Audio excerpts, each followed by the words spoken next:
नमस्कार बंधुगण आउ किछि दिन पर बालीजात्रा आरंभ होकु जाउछि। आमे समस्ते जानिचंदी बालीजात्रा होउछि ओडिया संस्कृति और परंपरार गोटे प्रतिछवि। बालीजात्रा होउछि ओडिया साधव पुअर सेई पराकाष्ठार गोटे ज्वलंत शिखा।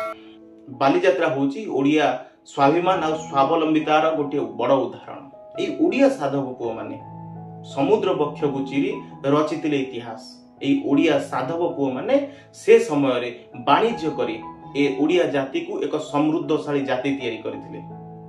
बंधुगण आज से समय नाही, आज से नौ वाणिज्यर पतन घटिछि।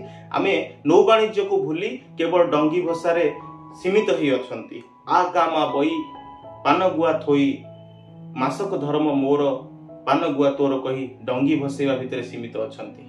परंतु आमे भूली जाइचंती ओडिया युवक माने से समय रे ज्ञान कौशल रे उन्नति हे समग्र विश्व को आचंबित करथिले। एई ओडिया जाति तार चारुकला चित्रकला रे समग्र विश्व को आकृष्ट करथिला। ए ओडिया शिल्पी माने पत्थर भितरे जीवन भरिबार जादू मध्य शिखिथिले। सेथि पई तो ए ओडिया शिल्पी मान को नै विश्व अनेक राजा सेमानकर प्रसाद तैयारी करथिले। आजि मध्य थाईलैंड इंडोनेशिया र मंदिर मानकरे ओडिया संस्कृति और परंपरा र झलक देखि। परंतु आज ओडिया जातिर युवक माने तार निज संस्कृति को भूली जाइछंती।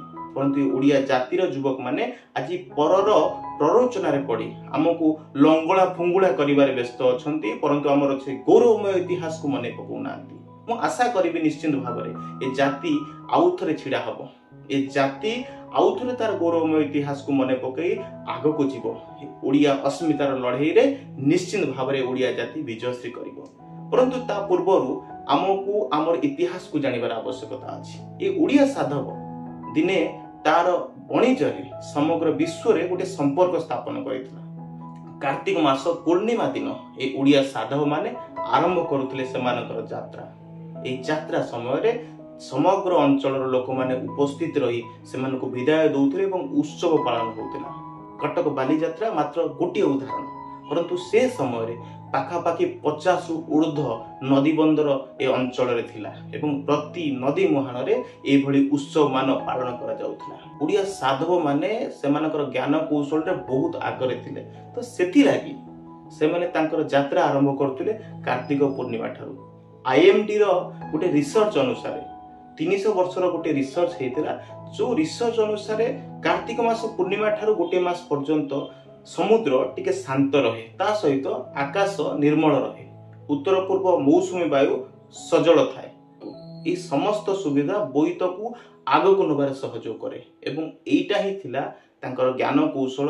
से समय रे जीपीएस वाली सुविधा न थाई मध्य ए ओडिया साधव माने जाभा, सुमात्रा, माळ एवं अफ्रिकार अनेक देश सहित वाणिज्य स्थापन करिथिबार आजि मध्य किंबदंती प्रमाण मिले। शिशुपाल गढ़र खोदई समय रोम एवं आफ्रिकीय अनेक देशर मुद्रा सेठारे मिलिछि। आज चिलिकार मुहाण पाखरे अनेक प्रमाण मिलिछि जे ओडिया जाति एक समृद्ध नौ वाणिज्य जाति थिला।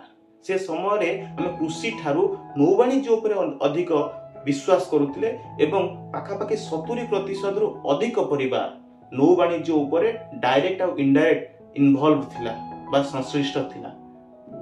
एवं से समय रे ओडिशार प्रत्येक घरे कुटीर शिल्प एवं लघु शिल्प ओडिशार अर्थनीति को समृद्ध करितला। बिरी, चाउल, मांडिया, धुआपत्र भली अनेक खाद्य सामग्री नै ओडिया साधव माने सेठाकू जाउथिले। हस्ततंत, संबलपुरी साड़ी, बांध साड़ी, रूपा अलंकार, सुना अलंकार भली अनेक मूल्यवान वस्तु मध्य नै जाउथिले। ता सहित ओडिया संस्कृति एवं जगन्नाथंकर परंपरा को नै समग्र विश्व रे मध्य परिचित करूथिले। बंधुगण ए जाति सेते बेले एते समृद्ध थिला। से समय चिलिका मुहाण निकट रे अनेक छोट छोट बोईत निर्माण कारखाना, जाको से समय बोईत निर्माण बढ़ई माने तैयारी करथिले। आमे ताको आजिका समय कारखाना भी कहि परिबा तैयारी हेथिला। एवं विश्व अनेक नाविक मानकर जेतेबेले जहाज खराब होउतिला से समय माणिक पाटण बंदर पाखकु से माने आसुतिले सेमानकर बोईत बा जहाज को सजाड़िबा पई।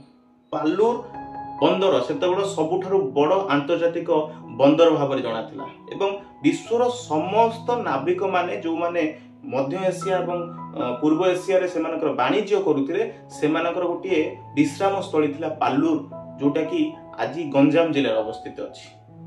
सेठारे से माने आसी विश्राम करने सहित आवश्यक पानीय जल और खाद्य नहीं पुणी से यात्रा आरंभ करुले। समय बीती जाइए सत, परंतु सुवर्णरेखा मुहाणरू गंजाम बाहुदा नदी मुहाण पर्यंत 480 किलोमीटर से समुद्र पथ अच्छी। से समुद्र पक्षरे लुचि जाइए से गौरवमय इतिहास।